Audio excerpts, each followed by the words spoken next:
یا مجھے اس کے پاس چھوڑ دو۔ اس نے ہمیں مصیبت میں ڈال رکھا ہے، ایک خانہ بدوش نے کہا۔ اس کے پاگل بیٹے نے یہاں اس کھوہ میں ڈیرا جما لیا ہے۔ اس سے یعنی کہ ماں کو جب بھی موقع ملتا ہے یہاں آ جاتی ہے اور دور سے اپنے بیٹے کو دیکھتی رہتی ہے۔ ہم 3-4 بار اسے یہاں سے گھسیٹ کر لے گئے ہیں۔ آج صبح ہم جاگے تو یہ غائب تھی۔ ہم ادھر کو دوڑے اور یہ تماشا دیکھا۔ اس شخص نے پاگل پن کی کچھ وجوہات بیان کی، جن میں ایک یہ تھی کہ اس نے اپنے کسی بڑے کی روح کو کسی نازیبا حرکت سے ناراض کیا ہے۔ اس نے کہا کہ ہم جہاں جاتے تھے وہاں ہمارے بڑوں کی روحیں ہمارے ساتھ رہتی ہیں۔ ان کے ساتھ کچھ ایسے لوگوں کی روحیں ہوتی ہیں جو شیطان ہیں۔ ہمارے بڑے سے کسی پر ناراض ہو جائیں تو اس میں ایک شیطان روح داخل کر دیتے ہیں۔ ایسے آدمی پر کسی پیر و مرشد کے تعویذ کا اثر نہیں ہوتا، وہ درندوں کی طرح رہتا ہے اور کچھ عرصے بعد بھیڑیا، گیدڑ یا کوئی اور درندہ بن جاتا ہے۔ میں نے یہ نہیں سوچا کہ یہ پاگل جب ہمارے پاس آیا تھا تو اس نے کسی کو کاٹنے کی کوشش نہیں کی تھی۔ اس نے دور سے ہاتھوں کے جو اشارے کیے تھے ان کا مطلب یہ تھا کہ کتوں کو ایک طرف کر دو۔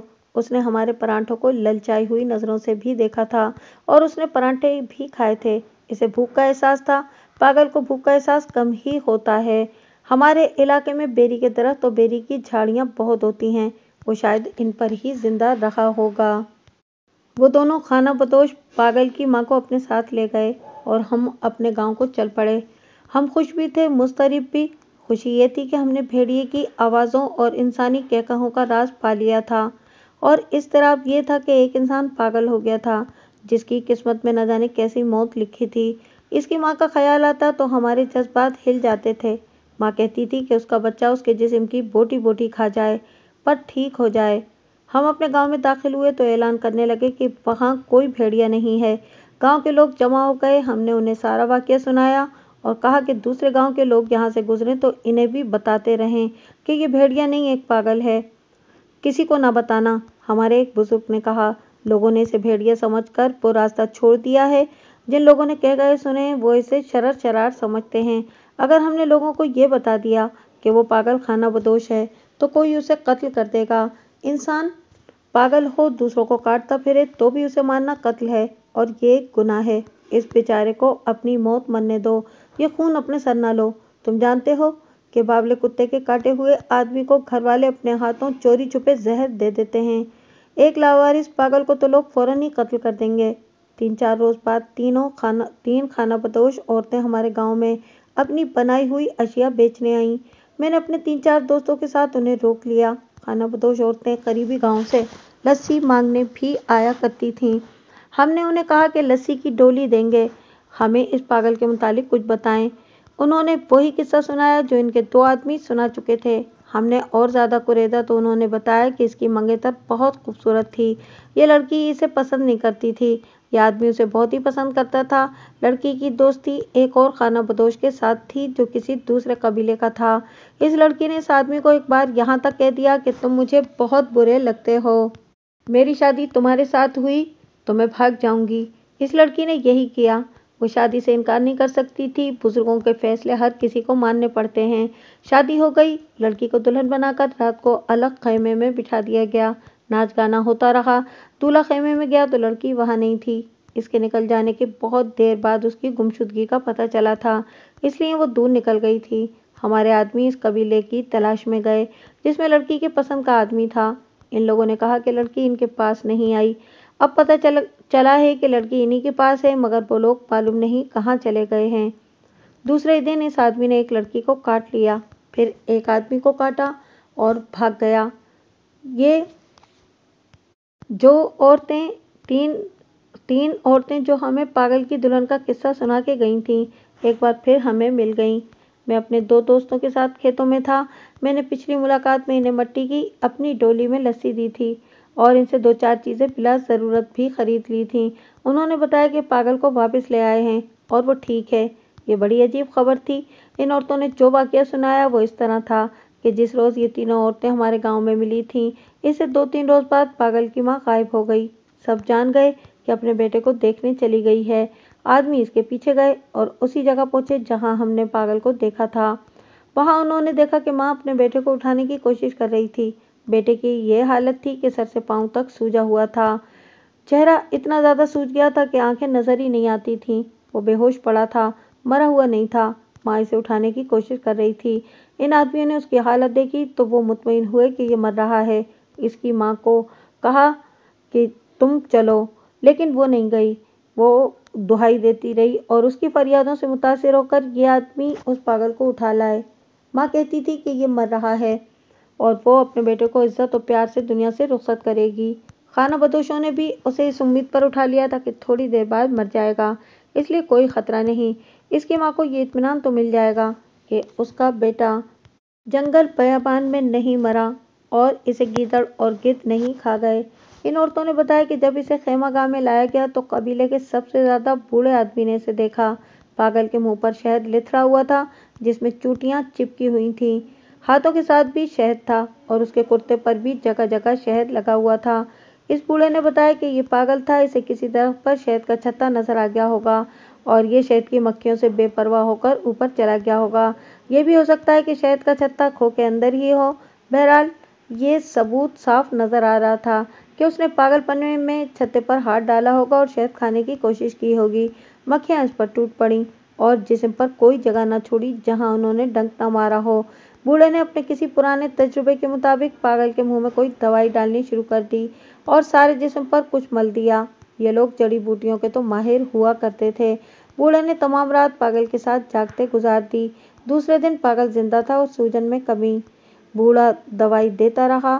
4-5 روز بعد سوجن آدھی سے بھی کم ہو گئی اور ڈنک کے نشان نظر آنے لگے۔ ماتا کی طرح جسم پر ہر جگہ لال لال نشان تھے۔ پاگل ہوش میں آ چکا تھا، بیٹھتا اور کھڑا ہوتا تھا۔ 2-3 روز بعد اس نے سب سے پہلے ماں کو پہچانا اور اس کے آنسو نکل آئے۔ پھر اس نے ہر کسی کو پہچان لیا۔ ان عورتوں نے بتایا کہ اب وہ ٹھیک ہے، کسی کو کچھ نہیں کہتا، البتہ بولتا نہیں، باتیں سمجھتا ہے مگر جواب نہیں دیتا۔ ہم اسی روز ان خانہ بدوشوں کی خیمہ گاہ میں گئے۔ باہر کے لوگوں کو وہ اندر نہیں جانے دیتے تھے۔ پاگل کی ماں نے ہمیں پہچان لیا۔ وہ خوشی سے دوڑی آئی اور ہمیں بتایا کہ اس کا بیٹا ٹھیک ہو گیا ہے۔ ماں نے اسے بلا لیا، ہم نے اسے پہچان لیا، ہم سب نے اس کے ساتھ ہاتھ ملایا۔ وہ مسکرا رہا تھا۔ یار ذرا بھیڑیے کی طرح بولو، میرے ایک شرارتی دوست نے کہا۔ وہ اور زیادہ مسکرایا۔ ہم نے اس سے پوچھا کہ اسے کیا ہوا تھا۔ اس نے کندھے سکیڑے اور گردن کو خم دیا۔ اس کا مطلب یہ تھا کہ اسے کچھ پتہ نہیں۔ میں نے پوچھا کہ اسے یاد ہے کہ ہم نے اسے پراٹھے کھلائے تھے؟ اس نے سر ہلایا۔ اسے یاد نہیں تھا۔ ادھر سے وہ بوڑھا آ گیا۔ ہم نے اس سے پوچھا کہ اس نے اسے کس طرح ٹھیک کیا ہے؟ بوڑھے نے ماں اور بیٹے کو وہاں سے چلے جانے کو کہا۔ وہ چلے گئے تو بوڑھے نے بتایا کہ اسے دلہن کے صدمے نے پاگل کیا تھا۔ ان کا خیال تھا کہ اس کے اندر کوئی بدروح داخل ہو گئی ہے۔ اسے جب سوجی ہوئی لاش کی حالت میں لائے تو بوڑھے نے تجربے کے طور پر اسے ایک دوائی دی اور جسم پر کچھ ملا۔ بوڑھے نے ہمارے اصرار کے باوجود بھی ہمیں نہ بتایا کہ دوائی کون سی جڑی بوٹیوں کی تھی اور جسم پر کیا ملا تھا۔ یہ ان لوگوں کا راز تھا۔ بوڑھے نے رات بھر جاگ کر مشاہدہ کیا کہ دوائی کا کیا اثر ہو رہا ہے، اور اثر ہو رہا تھا۔ بوڑھے نے اپنا تجربہ جاری رکھا اور کامیاب ہو گیا۔ اس نے کہا کہ میں نے جو دوائی دی تھی وہ شہد کی مکھیوں کے کانٹے کا علاج تھا، لیکن جب یہ ہوش میں آیا تو میں نے دیکھا کہ اس کا پاگل پن ہی ختم ہو گیا ہے۔ مجھے اپنے باپ کی ایک بات یاد آئی۔ اس نے کہا تھا کہ جس طرح شہد میں قدرت نے 100 خوبیاں ڈال رکھی ہیں، اسی طرح شہد کی مکھی کے زہر میں بھی ایک کرامات ہے۔ میں نے اس آدمی کو مکھی کے زہر کا اثر زائل کرنے والی دوائی دینی بند کر دی۔ میرے تجربے نے مجھے بتایا کہ اس کا پاگل پن شہد کی مکھیوں کے زہر کی وجہ سے ٹھیک ہو گیا ہے۔ میں نے دوائی بدل دی اور اسے طاقت کی دوائی دینے لگا۔ اس سے یہ ٹھیک ہو گیا ہے۔ اس کی ابھی زبان نہیں کھلی۔ مجھے امید ہے کہ جلدی بولنے لگے گا۔ اس پر کسی بدروح کا اثر نہیں، یہ صدمے کا اثر تھا جس میں غصہ زیادہ تھا۔ 10-15 روز بعد ہم اسے دیکھنے کے لیے ایک بار پھر گئے، مگر وہ لوگ جا چکے تھے۔